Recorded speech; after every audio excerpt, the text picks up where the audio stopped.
This is my cat. This is my drone. This is my cat if my cat were a drone.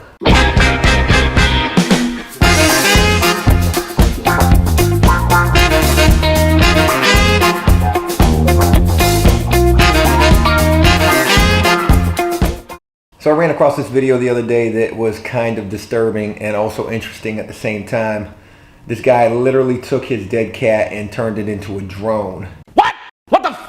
What was also interesting about this situation is this cat looked a heck of a lot like my own personal cat, who is still alive and well. No worries about me dissecting my cat and putting a fucking motor inside of him.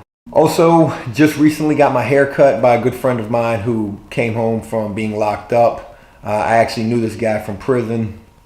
Hopefully be having him on some videos in the near future.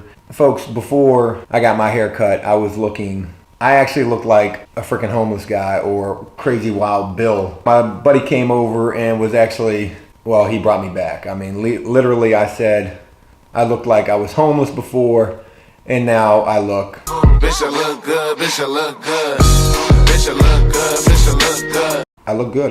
It's funny because in the past I would have my hair cut, it would look real good, and you know, people would literally say this to me. I'm not gassing myself up here when I say this, but people would literally tell me, has anybody ever told you you look like Robin Thicke? And I would say, oh my God,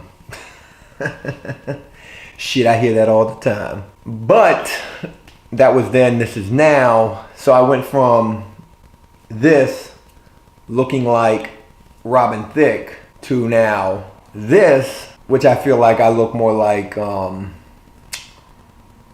look like Janelle Monáe, the R&B singer chick. So a buddy of mine flying over trout commented on my last video making a prison tattoo gun. And he said, you know, hey, what is it like in prison when guys get caught doing tattoos? You know, what are the repercussions for that? Well, that's something that, you know, I have a lot of experience with, is getting caught for tattooing. Guys getting caught with fresh tattoos, me being told on for tattooing. You know, the repercussions for that are you're going to the hole, you're going to catch a charge, you're possibly going to lose good time. It's funny because I lost so much good time for tattooing while I was in prison that my original release date from prison was July the 6th, 2015. And because I got in trouble so many times tattooing, my release date ended up being October 13th, 2015. I literally lost like 4 months of good time, all behind tattooing. Now, you know, during the time it didn't even matter because I was doing my time. I still had years left to serve, so I didn't care. But you got to imagine hey, Skipper, right there, my cat, still alive and well. He's not a drone. When I reached the end of my sentence, like July of 2015, you know, I was really like, oh, I really wish I didn't catch those charges because I could have been out of here by now. But it's just you know, it's a fact of life while doing time is you have to survive. You have to do what it takes to survive. That sounds kind of like crazy, and if that is a risk of losing good time to make that survival more comfortable for you, then that's what you have to do. I can remember specifically a time when I was at this one prison doing tattoos, constantly getting told on, constantly getting caught for tattooing. And the funny thing is, they wouldn't catch me in the act of tattooing. They would come to me like a week later trying to shake me down, going through all my stuff, looking for the tattooing equipment because somebody told, you know, days later about somebody else having a fresh tattoo that I did. So I'll never forget this. I was literally doing my job in prison, which was at the time buffing floors. And I see the woman coming through, the investigator woman, and she's putting the gloves on and she tells me, come on, let's go search your stuff. So she's tearing my stuff apart, looking for the tattooing equipment. She can't find it. She's going through my locker. I literally had a floor locker and a wall locker. She's going through both of these lockers, tearing everything out of these lockers, looking for the stuff. I'm just sitting there almost laughing to myself because the tattooing equipment is literally secured by magnet to the bottom of my floor locker. And I knew she was never going to find that. So then she calls the guy over who I did the tattoo work on. I had literally just put a tattoo across his back.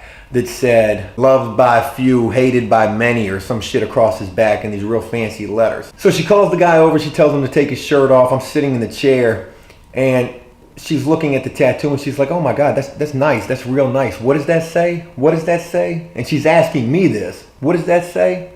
And I'm like, shit, I don't know what it says. I didn't do that tattoo. So she calls both of us out into her office, and she says, look, I'm gonna give you 5 minutes to go get the tattooing equipment. Bring it to me, or you're both going to the hole. So I said, shit, all right. I went back into the dorm. I started packing my stuff up. I knew I was going to the hole because I wasn't going to give her this tattooing equipment, and I knew there was nothing she could do about it. She could put me under investigation. I wouldn't catch a charge. I didn't care. They weren't going to find the tattooing equipment. So the guy comes up to me who I did the tattoo on his back, and he says, hey man, let's just go give it to her.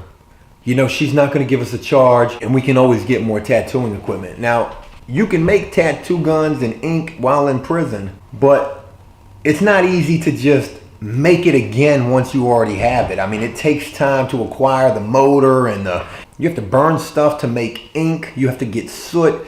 You have to get alcohol. These things take time to acquire, and this was not something I was willing to just lose. But this guy was like, come on, man, I don't want to catch a charge, man. Help me out, help me out. I said, man, all right, whatever. I'll help you get new stuff, whatever. So we take the stuff out there like an idiot. And she's like, I knew it. I knew you were tattooing in there, this and that. But she didn't give us a charge. She actually made us write like a 2-page essay on why it was unsanitary to be tattooing in prison, or why it was unsafe. And I bullshitted my way through that essay, and next week I was tattooing again, only to get told on again. So yeah, if you enjoyed this, please subscribe, comment, let me know what you think, like this video, help support After Prison Show as I try to grow this channel. You never know what kind of content to expect from here, but I promise you one thing, it'll always be entertaining. Till next time, take care. Peace!